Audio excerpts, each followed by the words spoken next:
Ես շատ ուրախ եմ, որ մենք համագործակցելու ենք իրար հետ, քանի որ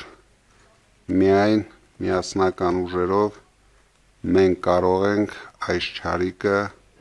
հանել մեր երկրի վրայից։ Մենք բոլորս վերջի օրերին տեսնում ենք ինչ է կատարվում, ավերում են մեր եկեղեցիները, դրա տեղը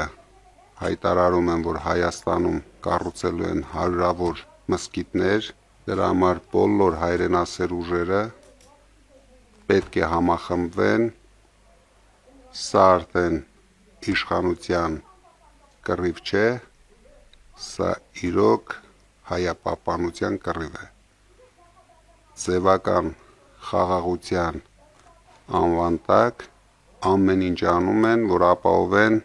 Ադրբեջանի ներկայությունը մեր երկրում։